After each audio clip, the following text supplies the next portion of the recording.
Poštovani gledaoci, dobrodošli na kanal Obavesti me. Vladimir Putin je konačno izgovorio ono što se mjesecima čekalo da Moskva kaže potpuno otvoreno. Rusija jeste spremna da pregovara o završetku rata u Ukrajini, ali pregovori prema Putinu više ne mogu da počnu od situacije koja je postojala 2022., 23. ili čak 2025. godine. Polazna tačka mora biti ono što postoji danas, na terenu, drugim rečima. Dok se iz Vašingtona, Brisela i Kijeva govori o različitim formulama, bezbednosnim garancijama, prekidu vatre, povlačenju i budućem statusu teritorija, Putin je praktično sažeo rusku poziciju u jednu rečenicu. Moskva će razgovarati, ali samo na osnovu realnosti koja je već nastala. Ljudi, to još nije potpisan mirovni sporazum i Putin nije predstavio mapu sa 10 ili 20 konačnih tačaka, ali jeste dao ono što se može nazvati ruskom formulom rješenja. I upravo je to najvažnija vest, jer do ovog trenutka moglo je da se govori da postoje različiti diplomatski kanali, američki predlozi, evropske ideje, kontakti preko posrednika i tragovi dogovora iz vremena susreta Vladimira Putina i Donalda Trumpa na Aljasci. Sada je ruski predsjednik javno povukao. Razgovor može, dogovor može, ali vraćanja pregovaračkog sata unazad nema. RIA Novosti prenose Putinove reči da predlozi koji posljednjih dana i nedelja dolaze do ruske strane predstavljaju svojevrsno ispitivanje različitih mogućih sporazuma. On nije želeo da otkriva detalje, ali rekao da su se neke od tih ideja pojavljivale i ranije i da se sada u novim okolnostima nude u drugačijem obliku. Istovremeno je pojedine predloge opisao kao egzotične i neprihvatljive za Rusiju. Najvažnije, međutim, ponovo bez skrivanja. Mi smo uvek spremni za dijalog u miru, ali samo na osnovu realnosti koje se formiraju na zemlji. I tu se nalazi srž čitave priče. Kada Putin kaže realnost na zemlji, on ne govori samo o geografiji. To je mnogo šira poruka.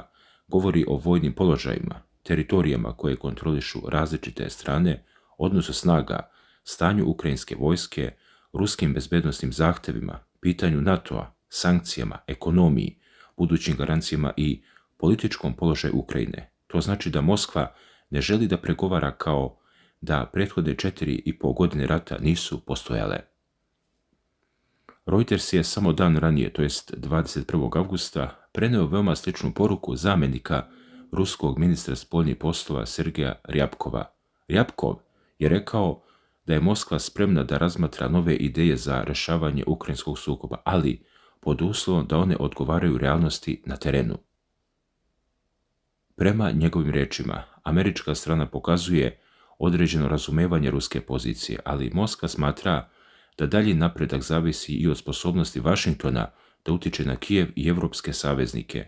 Reuters navodi da ruske snage trenutno kontrolišu približno 1/5 međunarodno priznate teritorije Ukrajine. Zato Putinova izjava nije pala s neba. Ona dolazi posle čitavog niza poruka ruske diplomatije i predstavlja podizanje te pozicije na najviši mogući nivo.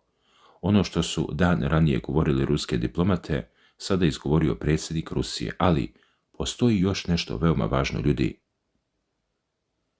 Putin ovu mirovnu poruku nije izneo u trenutku smirivanja rata. Naprotiv, izneo je usred jedne od najtežih faza međusobnih udara. U razgovoru sa novinarom Pavelom Zarubinom za Vesti, ruski predsjednik je povezao pregovore direktno sa vojnom situacijom.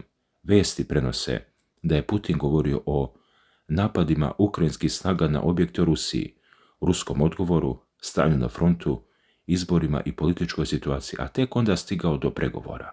To nije slučajan redosled. Putin praktično pokušava da pokaže da diplomatija i vojna situacija više nisu dva odvojena procesa. Za Moskvu jedno sada direktno određuje drugo. Njegova poruka Kijevu može da se prevede veoma jednostavno.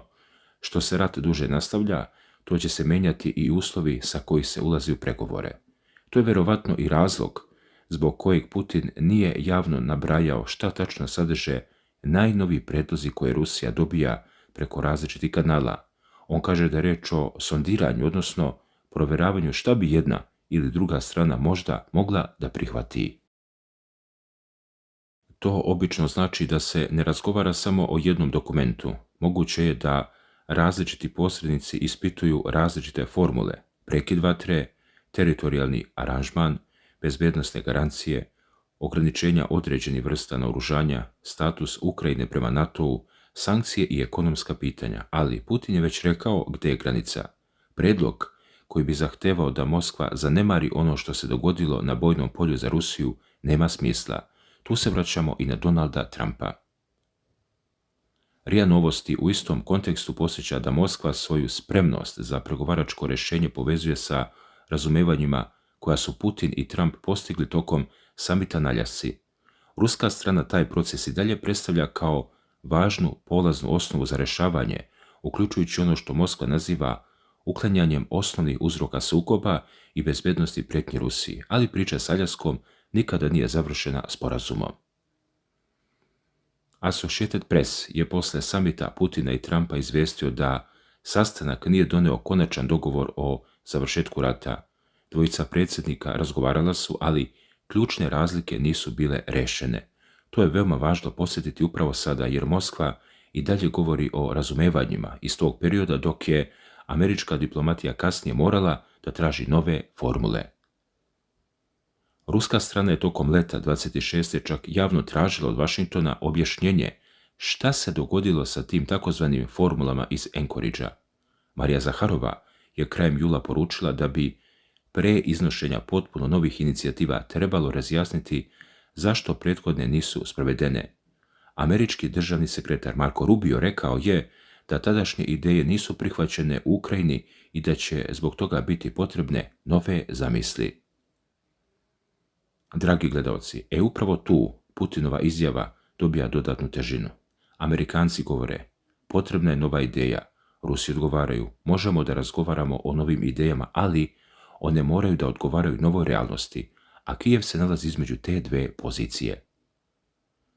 Što vreme više prolazi, pitanje više nije samo da li će Zelenski prihvatiti neki ruski zahtev. Pitanje je i šta će biti ponuđeno Ukrajini za uzvrat. Bezbednosne garancije možda, obnova zemlje, evropske integracije, određena ograničenja ruske vojne aktivnosti, sporazum pod američkim nadzorom, međunarodni mehanizam kontrole. Sve su to stvari bez kojih je teško zamisliti stabilan dogovor, ali Putin je danas od njima nije govorio detaljno. Zato njegov nastup treba čitati pažljivo. On je dao okvir rješenja, ne kompletan ugovor. I taj okvir glasi: prvo priznajte gdje se rat stvarno nalazi, onda razgovaramo kako iz njega da izađemo. Ali Putin nije pričao samo o pregovorima. Njegov nastup bio istovremeno i upozorenje. Ruski predsjednik je rekao da je Kijev, napadajući ruske ekonomske i civilne objekte, otvorio Pandorinu kutiju. U drugoj formulaciji koju su prenijeli ruski mediji govorio o duhu puštenom iz boce, poruka ista. Putin tvrdi da je Ukrajina pokušala da rat prenese duboko u rusku pozadinu i da sada dobija snažniji odgovor.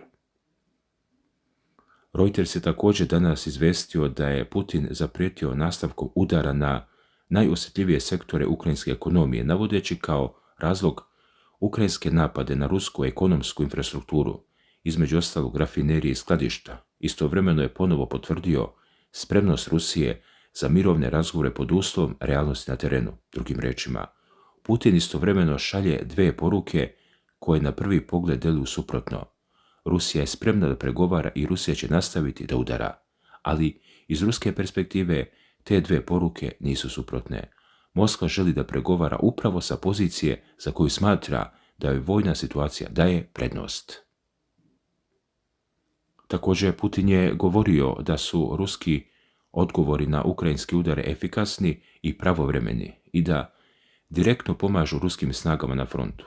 Prema njegovom objašnjenju, napadi na ukrajinske vojne, industrijske i logističke kapacitete ometaju dopremanje tehnike i municije, rotaciju ljudstva i razvoj novih sistema naoružanja uz zapadnu podršku. Vesti su iz tog dana prenijele čitavu seriju njegovih izjava o toj temi, ali ni druga strana ne sedi skrštenih ruku. Associated Press izveštava o novoj razmeni udara i pogibijama na obe strane. AP navodi da su ruski raketni bespilotni udari pogodili više oblasti Ukrajine, dok je Ukrajina napadala ciljeve unutar Rusije, uključujući kritičnu infrastrukturu. Prethodnih dana zabeležen je veoma veliki talas ukrajinskih napada duboko u ruskoj teritoriji. To je stvarna pozadina Putinove ponude. Nema tišine na frontu, nema primirja, nema zamrznutog sukoba. Postoji rat koji se nastavlja, a istovremeno se iza scene očigledno ispituje kakav bi dogovor mogao da ga zaustavi. Putin je čak govorio o pokušaju da se Rusiji u roku od 40 dana nanese ozbiljan udar. RIA Novosti je zabeležila da je taj pokušaj nazvao još jednom avanturom Kijeva i njegovih zapadnih pokrovitelja. Prema ruskoj interpretaciji, rok je prošao, plan nije uspeo, a strateška prekretnica nije nastupila. Dakle, Putinova rečenica bila je veoma jasna. Kijev i njegovi saveznici, po njegovoj ocjeni, nisu stekli prednost i neće je ni steći. To je naravno ruska procena toka rata, ali ona je presudno važna za razumevanje pregovora, jer države ne sastavljaju svoje mirovne zahtjeve prema tome kako protivnik ocenjuje situaciju, sastavljaju ih prema sopstvenoj procjeni odnosa snaga. Ako Putin veruje da vreme radi za Moskvu, onda nema razloga da prihvati dogovor koji bi Rusiju vratio na poziciju koje smatra prevaziđenim. Ako Kijev veruje da može ponovo da promeni vojni odnos snaga, onda nema razloga da prihvati rusku formulu danas. I zato je čitava diplomatska bitka sada zapravo bitka oko jedne reči – realnost. Čija realnost? Za Moskvu je to kontrola teritorije i stanje na frontu. Za Kijev je realnost činjenica da je reč o međunarodno priznatoj ukrajinskoj teritoriji i da bi formalno odricanje od nje bila ogromna politička, pravna i istorijska odluka. Za Washington je realnost vjerovatno pitanje koliko dugo rat može da traje, koliko košta, koliko može da eskalira i kakav sporazum može da bude politički održiv. Za evropske države postoji još jedna realnost, bezbednost kontinenta posle rata. I zato Putin možda jeste izneo ruski ključ za rješenje, ali vrata još nisu otvorena. U čitavu priču se zatim umešao i finski političar Armando Mema, inače član stranke Savez slobode. RIA Novosti prenose njegovu poruku Zelenskom da se vrati diplomatiji, ode u Moskvu i napravi ustupke. Mema tvrdi da Zelenskijeva mirovna formula nije dala rezultat i da dalekometni napadi na Rusiju nisu doveli Ukrajinu do boljeg pregovaračkog položaja. Važno je naglasiti ko govori. Mema nije finski predsjednik, premijer, niti ministar spoljnih poslova i njegova poruka nije zvanična promjena politike Helsinkija, ali ruski medije snažno prenose upravo zato što se savršeno uklapa u argument koji Moskva sada želi da nametne. Ako želite mir, pregovori moraju krenuti od trenutnog odnosa snaga, a ne od maksimalističkih zahtjeva jedne strane. Putinova poruka zato nije samo namenjena Zelenskom. Ona je namenjena Trumpu, namenjena je Rubiju, namenjena je evropskim predstavnicama, namenjena je i ruskoj javnosti, jer Putin je ovaj intervju dao neposredno posle Kongresa Jedinstvene Rusije. Govorio je o izborima, stranci, pritiscima na Rusiju, unutrašnjem jedinstvu, vojsci, ekonomiji i ratu. Izvestija prenosi da je zahvalio parlamentarnim partijama na podršci državi, naglasio da Jedinstvena Rusija, prema njegovim rečima, ne treba da se bavi populizmom. To znači da mirovna formula ima i unutrašnju dimenziju. Putin ruskoj javnosti ne može jednostavno da kaže rat je trajao godinama, a sada ćemo se vratiti na početnu tačku kao da se ništa nije dogodilo. Njegova formula realnosti na zemlji omogućava mu da pregovore predstavi kao nastavak onoga što Rusija tvrdi da je ostvarila vojno, a ne kao odustajanje od toga. I tu dolazimo do Sergeja Lavrova. Lavrov već duže vrijeme veoma oštro optužuje evropske države da postiču Zelenskog da nastavlja rat. RIA Novosti ponavljaju njegovu tvrdnju da Evropska unija želi nastavak rata, ali nema dovoljno sopstvenih sredstava, zbog čega pokušava da dođe do zamrznute ruske imovine. To je važan deo ruske argumentacije. Moskva pokušava da razdvoji Washington i evropske prestonice. Prema toj slici, Trump može biti čovjek sa kojim je moguće praviti sporazum, dok deo Europe pokušava da taj sporazum spriječi ili oteža. To je narativ koji ruski zvaničnici ponavljaju, iako evropske vlade svoju politiku objašnjavaju potpuno drugačije. One tvrde da žele mir koji neće ostaviti Ukrajinu bez mogućnosti da se odbrani i neće omogućiti novi rat nekoliko godina kasnije. To je velika prepreka koju Putinova formula sama po sebi ne rešava. Čak i ako se sutra dogovori linija prekida vatre, ko garantuje da rat neće početi ponovo? Ko kontroliše tu liniju? Da li tamo ulaze međunarodne snage? Da li Ukrajina sme da zadrži vojsku sadašnjeg obima? Kakvo oružje sme da posjeduje? Da li može da uđe u NATO? Da li dobija bilateralne garancije SAD-a? Šta se događa sa europskim trupama ako ih neka država želi poslati? Šta se događa sa ruskim sankcijama? Šta je sa zamrznutom ruskom imovinom? Šta je sa ljudima koji žive na teritorijama pod ruskom kontrolom? Šta je sa milionima izbjeglica? Sa obnovom Ukrajine? Šta je sa energetikom, lukama, Crnim morem, izvozom? Ljudi, tek kada se odgovori na ta pitanja, postoji pravi mirovni sporazum. Putin je danas dao polaznu formulu, ali ne i sve odgovore. I možda nam upravo njegova odluka da ne otkriva detalje govori da prava trgovina tek traje. On je praktično rekao, predlozi postoje, dolaze do nas, ispituju nas. Neki su neprihvatljivi, neki elementi su već ranije pominjani, sada se vraća u drugačijem obliku. To znači da se nešto iza kulisa ipak pomera. I dok diplomatska bitka traje, pojavljuje se još jedan problem koji čitavu stvar dodatno komplikuje. Ruski odnosi sa Iranom i širi sukob na Bliskom istoku. NBC News je prema izveštajima koje prenose ISV i Critical Threats Project objavio da Rusija Iranu šalje komponente za bespilotne letjelice, municiju i TNT preko Kaspijskog mora. NBC se pozvao na dokument jedne evropske vlade i zapadnog zvaničnika. Prema tim navodima, više od 20 ruskih brodova učestvovali u transportu prema iranskoj luci Amirabad. Zašto je to važno u priči u Ukrajini? Zato što Putin više ne pregovara sa Amerikom samo o Ukrajini. SAD i Rusija danas se dodiruju na mnogo većoj tabli. Ukrajina, Iran, Bliski istok, nuklearno oružje, sankcije, energetika, Crno more, Kaspijsko more. Svaki od tih frontova može da postane ili prepreka ili valuta u većem dogovoru. NBC-ev izveštaj tvrdi da se ruska pomoć Iranu nastavlja uprkos napadima na infrastrukturu na Kaspijskom pravcu. Critical Threats Project navodi da je Izrael ranije gađao objekat u Bandar Anzaliju koji je povezao sa rusko-iranskim transportom, dok su tokom jula napadani brodovi za koje se tvrdilo da služe prevozu vojnog tereta. Ako su ti podaci tačni, Trump pred Putinom više nema samo pitanje Ukrajine i Putin pred Trumpom više nema samo zahtjev koji se tiče Donbasa ili NATO-a. Obojice gledaju širu stratešku sliku. Zato je ruski predsjednik u boljoj pregovaračkoj poziciji što više tema može da poveže, ali istovremeno i rizikuje da se protiv njega poveže veći broj država. To je suština velike igre koja se odvija iza jedne kratke Putinove rečenice, realnost na zemlji. Ta rečenica zvuči jednostavno, a iza nje se nalazi čitava mapa sveta. Dragi gledalci, zato vas na kraju pitam, da li je ovo prvi ozbiljan znak da se rat približava pregovaračkoj završnici ili Putin smatra da je njegova pozicija dovoljno jaka da sada ponudi mir pod ruskim uslovima?